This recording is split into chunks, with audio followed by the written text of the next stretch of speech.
Teachers in train stations thanks our veterans. Jeremy, I got a question for you. I don't think you were ever in the military. No, I wasn't. And one I of my worked for them, but I didn't go in there. No, one of my biggest regrets is I never was in the military. Yeah. If I could go back, and you could go back, and you were going to join the military, what branch of military would you go into? Would you be Army, Navy, Air Force, Marines, or Space Force? Well, Space Force absolutely didn't exist. I mean, heck. Did not exist back then. I'm almost old enough. Our Air Force didn't exist, right? You're old enough. You're old enough to remember the moon landing, but okay. Actually, no, you're not. I'm No, not old enough to remember the moon not. landing. I am not. My brother is, though. But hey, you know, I think. I mean, everybody would choose the Air Force for the cush, quote unquote. But I think, honestly, as the guy who can't really swim either, I think I'd choose the Navy. You do the Navy. I would do the Navy. I can't really swim, which is hilarious. And a friend of mine said, "You don't need to swim. If the boat's going down, don't worry, you're screwed." Yeah. You know. But, So but what would you want to do? What would you want to do? It's funny, Seth, you bring this up. I scored super high on my ASVABs, which is hilarious because I was not a good student. But I went to all the branches at the time, and it was just a deal. It's too long to explain, but I ended up not going into the military. But what I wanted to do, and I was willing to do it for any branch that was going to have me, is I wanted to be police. I wanted to go and be military police or shore patrol.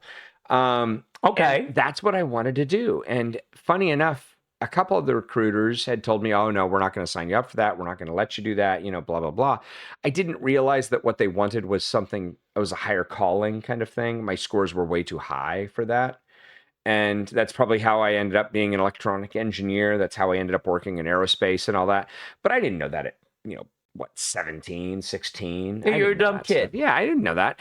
Now, if they'd have been more full disclosure and not so much used car salesman, maybe I'd have gone in. Maybe I'd have done something. Maybe I'd been the next, nuclear physicist or something. But who knows? See, if I could go back and join any branch, I would join the Army.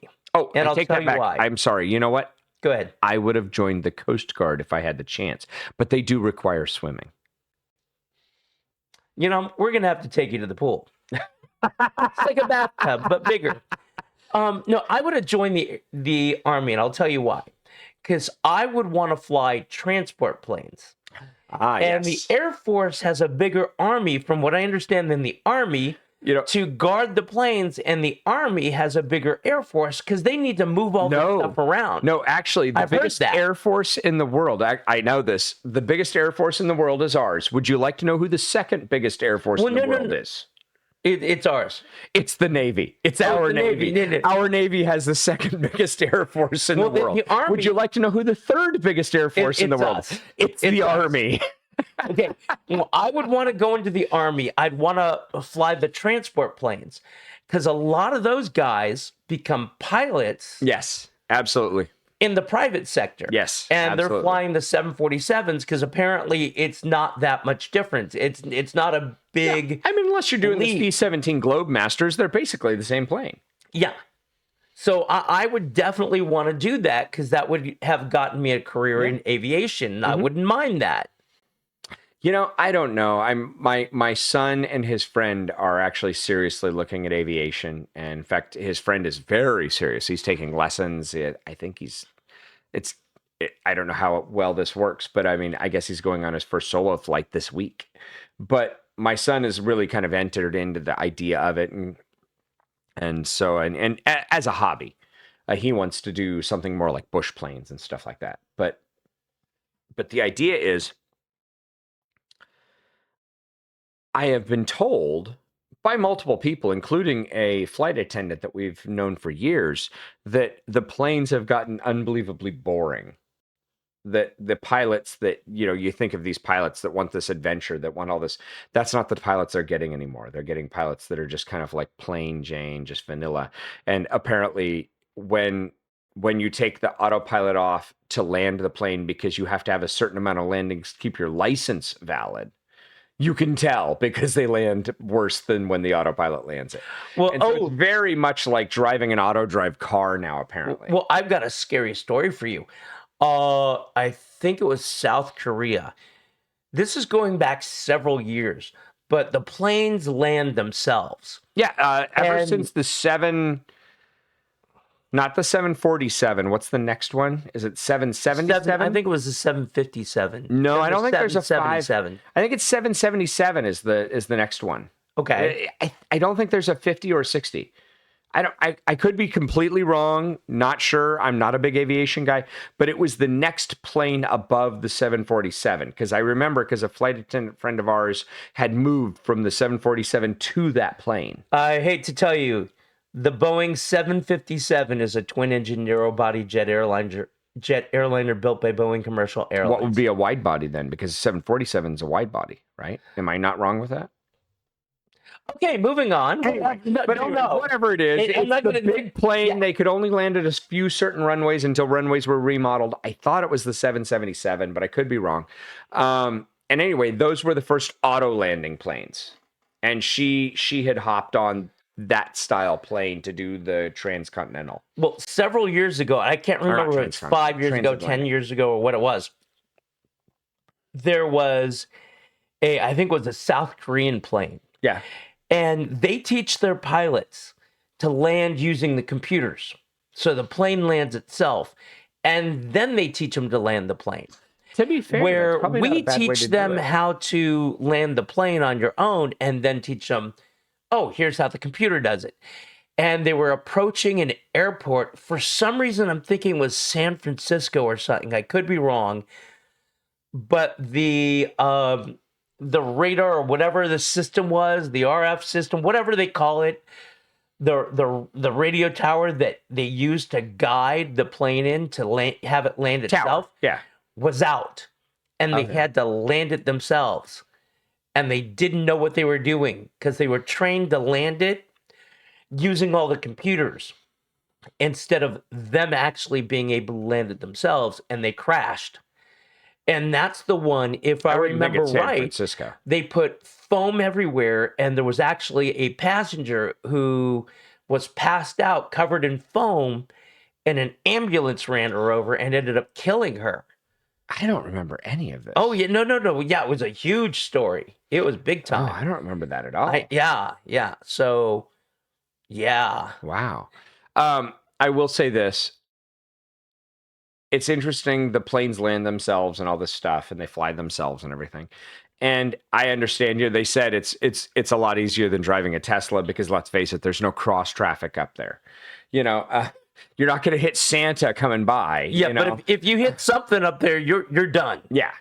Well, If that's you do the hit big something joke up I've there. always had is, you know, I'll take a motorcycle at 150 on a straightaway, but I won't get in a plane and fly it. You know, my son's like, well, what do you mean you won't get on a single engine plane with me? I'm like, nope, not doing it. You know, I do not put my faith in that one single motor, at least with the motorcycle at 150. I either hit something hard on my own or the motor goes bad and I just roll to a stop. Well, my dad, when he was younger, he got a pilot's license to fly a Cessna. Yeah. Now, he took the kids up. We were kids. He took us up, and we're like, yeah, and we were having a thrill. And then he took my mother up. My mother is afraid of heights. That's And not a good as thing. he was going up in the plane, she's screaming, go down, go down, go down. So finally he's like, okay, all right, we'll go back around and I'll land the plane. She's like, go back up, go back up, go back up. She was bleeping bricks. She was dying. She was terrified. But you know what's terrifying? Liberal strawberries are trying to take over conservative peaches. That's and we true. have an ad about that. That's and here's absolutely our true. ad from Conservative Peaches, brand new ad we just got from them this week.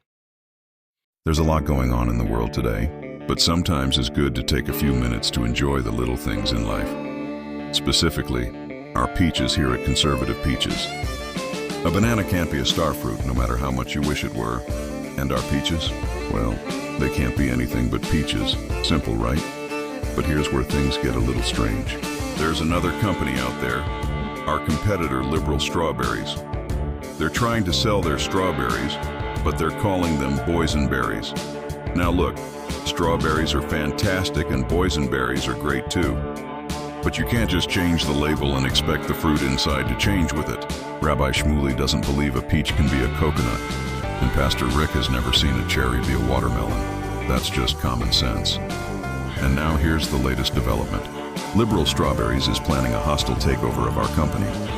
They want to start selling our beautiful, perfect peaches as peanuts. That's just plain nuts, or legumes in this case. Peaches are peaches, and we won't let anyone tell us otherwise. And you know what else is real? Teachers in train stations. We here at Conservative Peaches appreciate that Jeremy and Seth know who they are, and they aren't trying to be anything except themselves. So we here at Conservative Peaches fully endorse teachers in train stations and appreciate the guys for being just who they are. Two guys just sharing their thoughts. Conservative Peaches is not a real company, and therefore this can't be a real endorsement. But we love that they are sounding so good with the new equipment we bought them. So reach down and hit the like and subscribe button. Give them a comment or two. And then go out and buy yourself a nice, big, plump, fresh, conservative peach. Because liberal strawberries are just plain crazy. And for now, we're going back to picking peaches and listening to more teachers in train stations. You know what else is really important besides eating peaches to keep healthy? I'm going to go out on a limb and say the one thing that I don't like to say. Hitting the like and subscribe button. Hitting the like and subscribe button. Jeremy's right. What else can they do, Jeremy? They could push the notification bell and they could comment.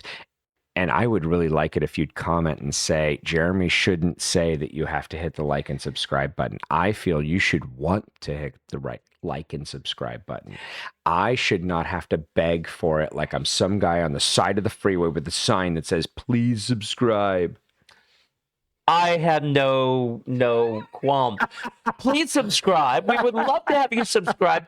Now, we said last time we were at 59 subscribers, and we put up a video saying, hey, if you're the 60th subscriber, please, let us know. And by the time we put it up, we were at 61, 62 subscribers.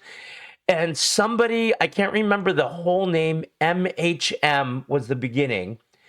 We should have written that down. MHM said, can he pretend to be the 60th subscriber? So MHM, from Jeremy and Seth, we would like to thank you for possibly maybe being the 60th subscriber, but I think I've seen that name a lot. I think he was one of our earlier subscribers. So MHM, thank you for being a subscriber. We really appreciate it. If you have a birthday, happy birthday, and if not, hey, we celebrate you. And if Rabbi Shmuley was here, he'd give you a bracha. What is the Christian equivalent of a blessing? A blessing. A blessing. So the Rabbi Shmuley gives you a bracha. Pastor Rick will definitely give you a blessing.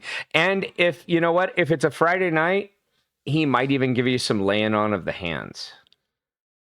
I could really use some laying on of hands right now, but not from Pastor Rick. And with that, what about Pastor Rick's wife? She goes to Coldplay concerts with Pastor Rick. So that's true. That is not going to happen. That's I know that for a fact. That's right. You're absolutely right. But with that, we'll see you at the next stop.